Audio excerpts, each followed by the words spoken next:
ഞാൻ നിങ്ങൾക്കൊരു കഥ പറഞ്ഞു തരാം. 1993 സഫിയ എന്നൊരു പെൺകുട്ടി ഒരു ആൺകുട്ടിക്ക് ജന്മം നൽകി. 18 വയസ്സുകാരിയായ ഒരു ആൺകുട്ടിക്ക് ജന്മം നൽകി. 1 വയസ്സ് പ്രായമുള്ള ഒരു മകളുണ്ട്.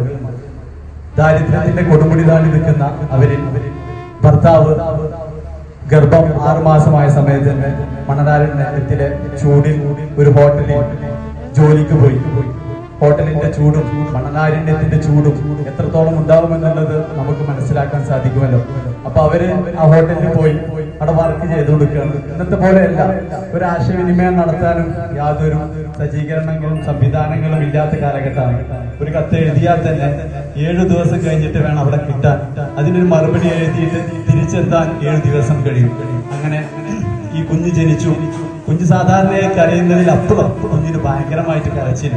എന്താണ് സംഗതി നോക്കുമ്പോ കുട്ടിയുടെ ഇടത് കാലിന്റെ തുടയിൽ പൊട്ടിയിട്ടുണ്ട്. അവിടെ ഒരു വീക്കൊക്കെ വന്നിട്ട് കുഞ്ഞ് കരയാണ്. ചോരക്കുഞ്ഞല്ലേ, ഭയങ്കര കരച്ചിൽ കരഞ്ഞുകൊണ്ടിരിക്കുകയാണ്. അപ്പോ ഈ സഫിയയുടെ മാതാവ് ഡോക്ടറെ പോയി ഓടിപ്പോയി വിളിച്ചു വന്നു. ഡോക്ടർ ചോദിക്കുന്നത് നിങ്ങളുടെ അടുത്തുനിന്ന് കുഞ്ഞ് വീണിരുന്നോ എന്നാണ്. അപ്പൊ അവര് ഞങ്ങളുടെ അടുത്ത് കുഞ്ഞൊന്നും വീണില്ല ഡോക്ടറെ, നിങ്ങളുടെ അടുത്തുനിന്ന് പറ്റിയതോ അല്ലെങ്കിൽ നിങ്ങളുടെ സിസ്റ്ററുടെ അടുത്തുനിന്ന് പറ്റിയതോ ആയിരിക്കും എന്ന് പറഞ്ഞിട്ട് ഈ സഫിയയുടെ മാതാവ് അവരുടെ കയർത്ത് കയറി. അന്ന് ഇപ്പോഴത്തെ പോലത്തെ മൾട്ടി സ്പെഷ്യാലിറ്റി ഹോസ്പിറ്റലുകളൊന്നും അല്ല. ഗർഭത്തിനാണെങ്കിൽ പ്രസവത്തിനാണെങ്കിൽ പ്രസവം മാത്രം, എല്ലുകൾക്കും ഇതിനൊക്കെ വെവ്വേറെ ഹോസ്പിറ്റലുകളല്ലേ. അപ്പൊ ഡോക്ടർ പറഞ്ഞു നിങ്ങൾ പെട്ടെന്ന് തന്നെ ഇവരെ മഞ്ചേരി കൊരമ്പ് ഹോസ്പിറ്റലിൽ എത്തിക്കണം, കുഞ്ഞിനെ ഒന്ന് പെട്ടെന്ന് തന്നെ എത്തിച്ചോളൂ എന്ന് പറഞ്ഞു. അപ്പോ ഈ സഫിയയുടെ ആങ്ങളൊക്കെ ടാക്സി ഡ്രൈവർ ആയിരുന്നു. അദ്ദേഹത്തിന് വണ്ടിയുണ്ട്. ആ വണ്ടിയിൽ കുഞ്ഞിനെ കൊണ്ടുപോയി. അപ്പൊ അവിടുന്ന് അഡ്മിറ്റ് ചെയ്യണം എന്ന് പറഞ്ഞു. അഡ്മിറ്റ് ചെയ്യാനുള്ള ഒരു സാഹചര്യം അന്ന് അഡ്മിറ്റ് എന്ന് പറയുമ്പോൾ ഭയങ്കര പേടിയുള്ള കാലഘട്ടമല്ലേ.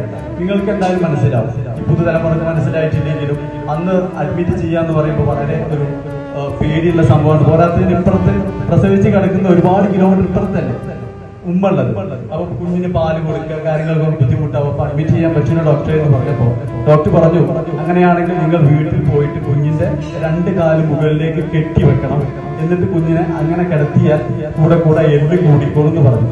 അപ്പൊ ആ ഒരു ഇത് കേട്ടിട്ട് കുഞ്ഞിന് തിരിച്ചു പോന്ന് ഇവിടെ സഫിയെ ഒക്കെ ഹോസ്പിറ്റലിൽ ഡിസ്ചാർജ് ചെയ്ത് വീട്ടിൽ കൊണ്ടുപോയി. ഒരു ചെറിയ മുളവടി ജനവാതിലൂടെ കെട്ടി കുഞ്ഞിന്റെ കാല് മുകളിലേക്ക് കെട്ടിവെച്ചു.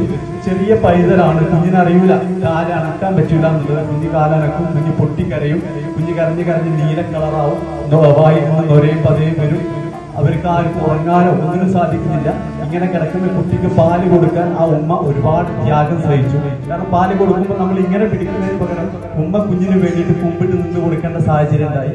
അങ്ങനെ കുഞ്ഞിന് അങ്ങനെ പാല് കൊടുത്ത് കുഞ്ഞിനെ നോക്കിക്കൊണ്ട് നിൽക്കുന്ന സമയത്ത് എത്രയായിട്ട് കരച്ചിൽ നിൽക്കുന്നില്ല. ഈ വീണ്ടും കരഞ്ഞുകൊണ്ടിരിക്കുക. അപ്പോ അയൽവാസിയായിട്ടുള്ള ഒരാൾ പറഞ്ഞു നമ്മുടെ ഇവിടെ ഒരു മൂസവൈദ്യരുണ്ടല്ലോ, അദ്ദേഹത്തിനൊന്ന് കണ്ടുകൂടെ എന്നുള്ളത്. അങ്ങനെ ആ മൂസവൈദ്യരെ തേടി പോയി. മൂസവൈദ്യര് വന്നു, കാല് വടി വെച്ച് കെട്ടാൻ ശ്രമിച്ചു. 2 ദിവസം കെട്ടയക്കുമ്പോ കുഞ്ഞ് വീണ്ടും കരയാണ്. ഇത് കൂടുന്നില്ല. നമ്മള് വലിയ ആളുകളെ പോലെ അല്ലല്ലോ, കുഞ്ഞ് കാല് പിന്നെ കരയാണ്.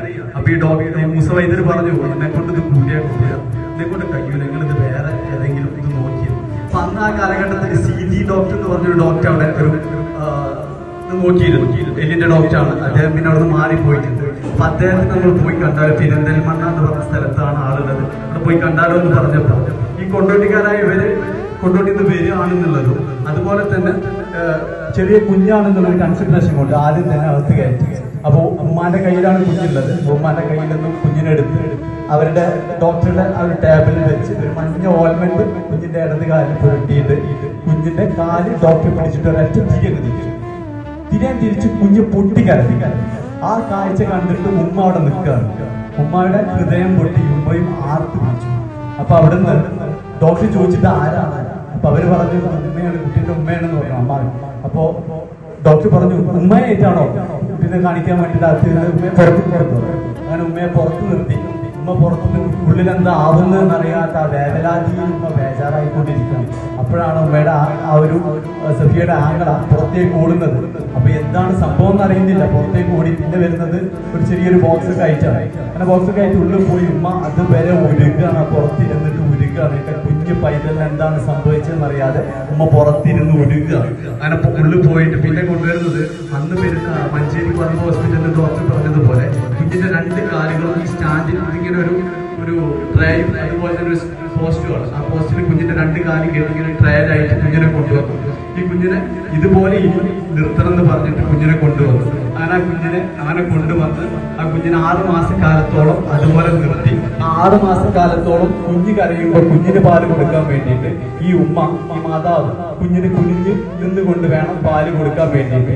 പ്രസവിച്ച് കഴിഞ്ഞ അന്നു മുതൽ ആ ഒരു പ്രസവത്തിന്റെ ഒരു റെസ്റ്റ് പോലും എടുക്കാൻ സാധിക്കാതെ ആ മാതാവ് ഒരുപാട് വേദനിച്ചു. അതുപോലെ തന്നെ ആ സമയത്ത് കുഞ്ഞിനിങ്ങനെ പറ്റിയിട്ടുണ്ടെന്ന് പറഞ്ഞിട്ട് ആ പിതാവിന് വേണ്ടിയിട്ട് കത്തെഴുതിയിരുന്നു. 7 ദിവസം കഴിഞ്ഞിട്ട് പിതാവിന്റെ കത്ത് വന്നത് എല്ലാം പടച്ച റബ്ബ് ശരിയാക്കും എന്ന് പറഞ്ഞിട്ടാണ് കത്തിൽ. അത് മാത്രമേ എഴുതിയിട്ടുള്ളൂ. അദ്ദേഹത്തിന് അധികം എഴുതാനൊന്നും സാധിച്ചിട്ടുണ്ടാവില്ല ആ ഒരു വേദനയിൽ. എന്നാൽ 31 വർഷത്തിന് ശേഷം ആ കുഞ്ഞിപ്പോ നിങ്ങളുടെ മുമ്പിൽ വന്ന് സംസാരിക്കുകയാണ്.